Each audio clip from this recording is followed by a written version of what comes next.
तो चलिए बात करेंगे देश की राजधानी दिल्ली की। लगातार यहां पर जो आपराधिक घटनाओं में इजाफा हो रहा था, मोगली यहां पर देखिए एनकाउंटर में, जिससे अब एनकाउंटर में देखिए मारा गया, गिरफ्तार अब किया गया, पैर में गोली लगी।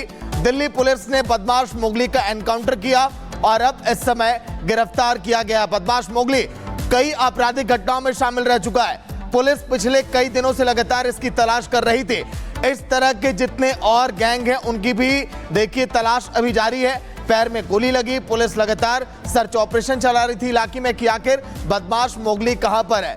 पैर में गोली लगी, उसके बाद घायल है, अस्पताल में इलाज अभी जारी है। पूछताछ के बाद कहा जा रहा है कि कई और बड़े खुलासे हो सकते हैं, क्योंकि मोगली जब मुंह खोलेगा तो कई राज उगलेगा, कहा यह भी जा रहा है। क्योंकि जब देखिए मोगली ने जब फायरिंग की थी, ये नांगलोई और अलीपुर की तस्वीरें एक के बाद एक 2 घटनाओं में लगातार ये शामिल था। जब वहां के सीसीटीवी तस्वीरों में पता चला कि ये तो मोगली है, फिर उसकी तलाशी और भी ज्यादा बढ़ा दी गई है। एनसीआर के कई इलाकों में लगातार दिल्ली पुलिस दबिश दे रही थी। और चलिए आगे बढ़ते हैं, अब बात करेंगे उत्तर प्रदेश की झांसी की, जहां पड़ोसियों के बीच विवाद हो गया। क्या है पूरी खबर, इस 1 मिनट की रिपोर्ट में देखिए। छोटी सी गली में नजर आ रहा विवाद का ये वीडियो झांसी के कोझा भावर का बताया जा रहा है, जहां छोटी सी बात को लेकर विवाद हो गया। और विवाद भी ऐसा कि त्योहार के दिन घरों से लाठी डंडे लेकर महिला, बुजुर्ग, बच्चे सब सड़क पर उतर आए। एक वीडियो संज्ञान में आया है जिसमें जो 2 पड़ोसी लोग हैं, इसमें मारपीट हो रही है दोनों के परिवार के बीच में। तहरीर मिलने पर जांच कर उचित धाराओं में अभियोग पंजीकृत करते हुए अग्रिम वैधानिक कार्रवाई की जाएगी। बताया जा रहा है कि ये विवाद घर के बाहर पटाखे फोड़ने को लेकर हुआ। दरअसल कुछ युवा त्योहार के मौके पर पटाखे जला रहे थे, तभी वहां रहने वाली एक महिला ने बाहर निकलकर लोगों से पटाखे फोड़ने से मना किया, जिससे नाराज पड़ोसियों में विवाद शुरू हो गया और खुशियों का त्योहार विवाद में बदल गया।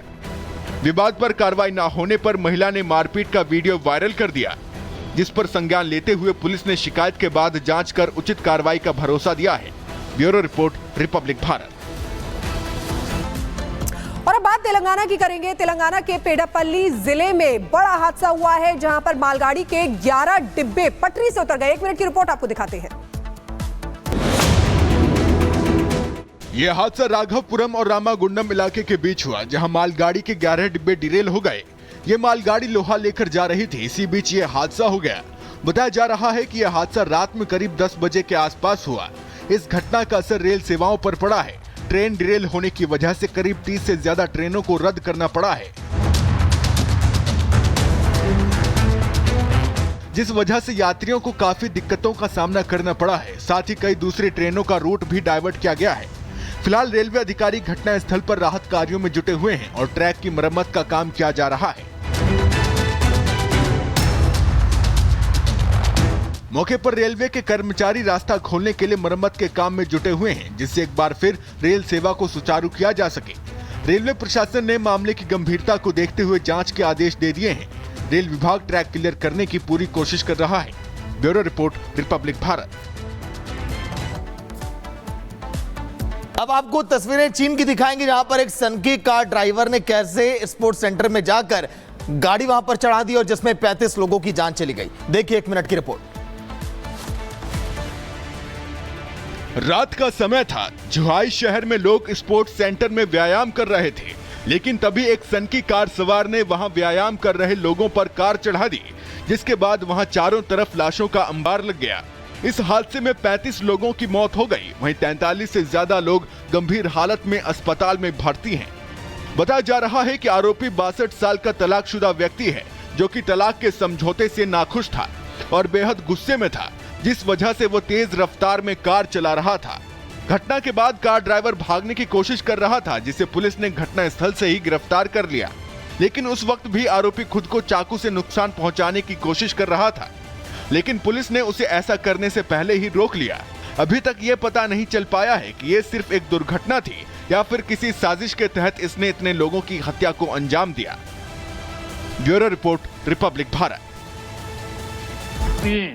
तो महीने भर हेडलाइन पे चर्चा चली रहती।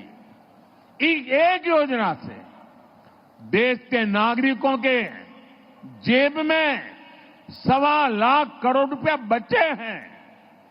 भाइयों और बहनों, चुनाव के समय मैंने आपको गारंटी दी थी कि 70 साल के ऊपर के बुजुर्ग हैं, उन सबको भी आयुष्मान योजना के दायरे में लाया जाएगा। मैंने अपनी ये गारंटी पूरी कर दी है। बिहार में भी 70 साल से ऊपर के जितने भी बुजुर्ग हैं, परिवार की कमाई कुछ भी हो, उनके लिए मुफ्त इलाज की सुविधा शुरू हो गई है।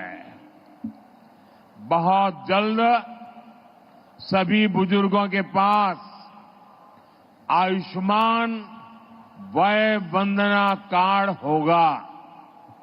आयुष्मान के साथ साथ जन औषधि केंद्रों पर बहुत ही कम कीमत में दवाइयां दी जा रही है।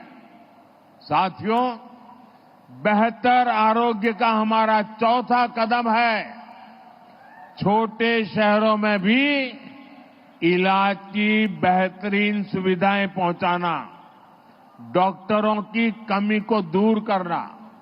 आप देखिए, आजादी के 60 सालों तक देश में सिर्फ एक ही एम्स था, और वो भी दिल्ली में। हर गंभीर बीमारी के लोग दिल्ली एम्स का रुख करते थे।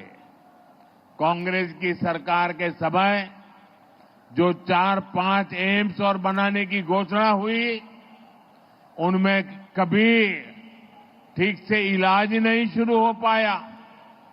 हमारी सरकार ने अस्पतालों की इन बीमारियों को भी दूर किया और देश के कोने कोने में नए एम्स भी बनाए।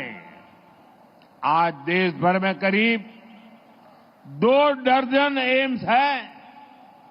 बीते 10 सालों में देश में मेडिकल कॉलेजों की संख्या भी करीब करीब 2 गुनी हुई है। इससे इलाज की सुविधा तो मिली है, बड़ी संख्या में हमारे युवा डॉक्टर भी बने हैं। दरभंगा एम्स से भी हर वर्ष बिहार के अनेक युवा डॉक्टर बनकर सेवा के लिए निकलेंगे। और एक महत्वपूर्ण काम हुआ है, पहले डॉक्टर बनना हो तो अंग्रेजी आना जरूरी था। अब मध्यम वर्ग गरीब परिवार के बच्चे अंग्रेजी में पढ़ाई कहां करेंगे, स्कूल में इतना पैसा कहां से लाएंगे।